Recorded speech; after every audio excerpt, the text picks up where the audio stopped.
Of the 63 years of political independence of the Gabon people, only one family has ruled Gabon. Ali Bongo the father and Ali Bongo the son. And if you have observed, all the political coups in Africa so far has actually been bloodless, which simply means that the people accepted them wholeheartedly. And this is as a result of the undemocratic conduct from the leaders in those countries who are actually democratically elected. That's the funny part of it.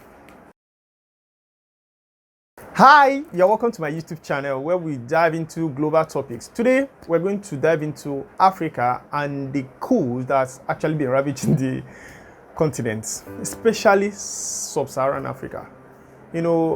Just recently, coups has taken place in Burkina Faso, it's taking place in Mali, Niger, and now Gabon. Which country is next? We are back to where we began.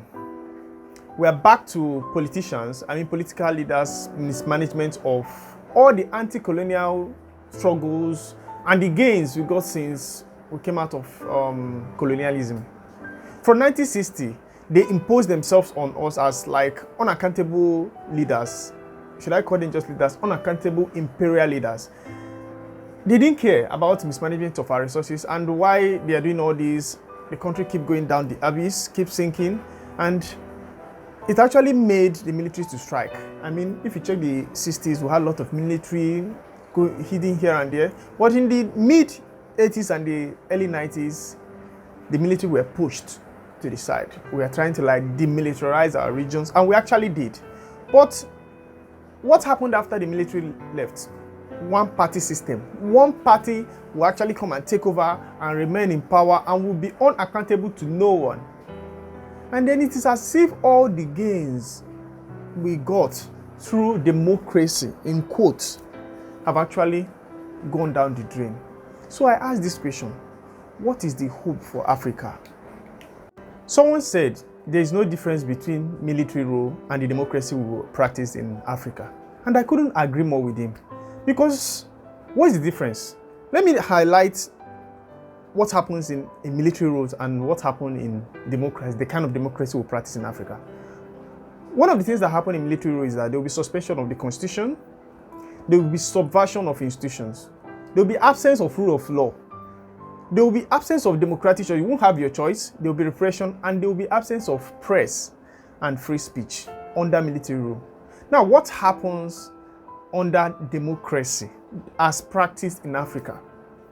There would never be adherence of, the constitution. They don't obey the constitution in Africa. No African leader obeys their own constitution. Most don't. There will be personalization of the state. The way, which state should I say has been personalized? The way Lagos State is now, we know who owns Lagos. It's not like it's you vote that. No. It's like it's owned by one person. There will be weak and destruction of institutions, as we have weak institutions and destruction of most institutions. Look at INEC, for instance. Look at the police. Look at our military. Have you been to the FIRS, Federal Inland Revenue Service? Have you been to our civil service? All our institutions are weak. And then there's this rule of thumb that we have in this kind of our democracy that we practice. There will also be absence of free speech, as in the press will be muzzled under democracy. And then there will be absence of democratic choices in a democratic government, which is what we practice here in Nigeria. There's this guy that has been missing for so many years, Daddy Yati. Nobody knows about him till today. Even in military, people don't just miss. We'll have it, we see it here. So in other words, military regimes and grab and run democracy are two sides of same coin. There's no difference. What are the causes of coups in Africa? Before I dive into that, let me tell you what happened in Gabon that I think must have acted as one of the things that made the people go on this coup. I mean, the military taking over. I think, was it in 2021 or 2020, or even last year? This Ali Bongo of a president actually imported fake snows from Europe to Gabon so that his family can have a snowy Christmas in Gabon. This is taxpayers' money being used to import snow. Who does that? Just think how African leaders think. And Gabon has a population of just 2.4 million people, of which over 33% are living in abject poverty, despite being an oil-rich country. What more can I say? This is a clear reason why coups in Africa will continue. Mismanagement of public funds. What could be the number one reason why coups in Africa is actually a prevalent or a recurring factor? One is the political corruption and inequality in the system. Once someone has been elected in a political position in Africa, the person sees it as a means to embezzle wealth and go higher than every other person and continue the status quo. Now, the number two reason why coups take place in Africa is the economic challenges.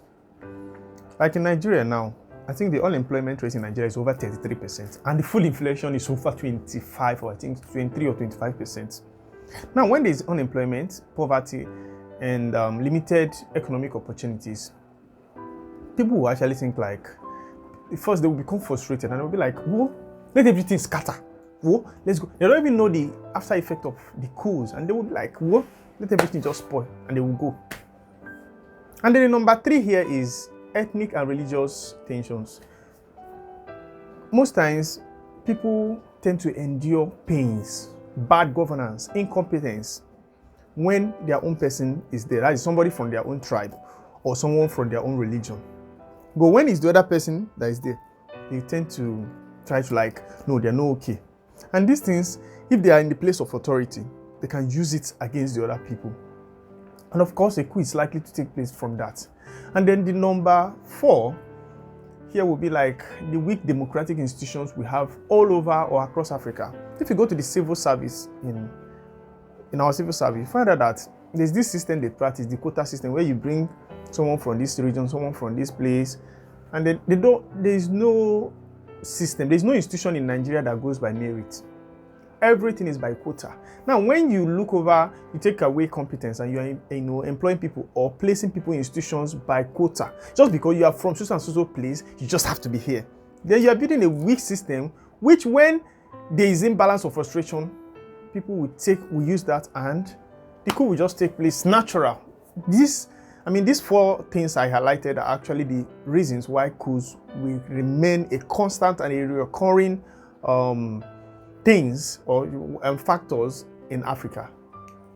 Effects of coups in Africa. The effects of coup in Africa can be actually far-reaching and impactful. The issue is that it doesn't only affect the country that the coup took place, it also affects the broader region or the neighboring countries. One of the effects of coups in Africa is that it's the human rights concerns. Coups often lead to rights abuses. There will be arbitrary arrest and suppression of, freedom of speech, and they will just arrest civilians as like there will be a lot of arrests and imbalances in the system. And then number two is the economic disruption. When the coup took place in Nigeria, the first thing the Nigerian government did was to cut off their power supply. And there were some persons in the hospital that need that power. Some had to die.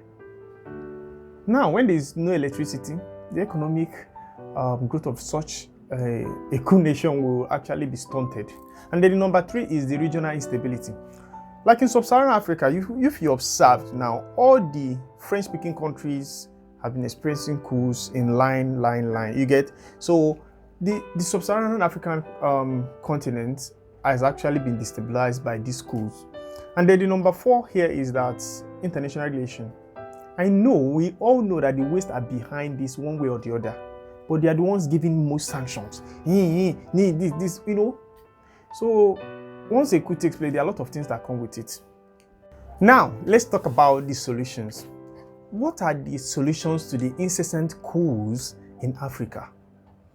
Someone will say the ECOWAS or the African Union.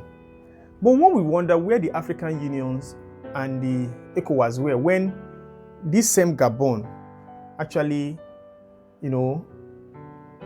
stopped international observers from the election that took place in their country. This Gabon government have been in power since 1967. That is about 56 years ago. And then they made sure that this past election, that those that would organize the voting came late so that people would not be able to vote.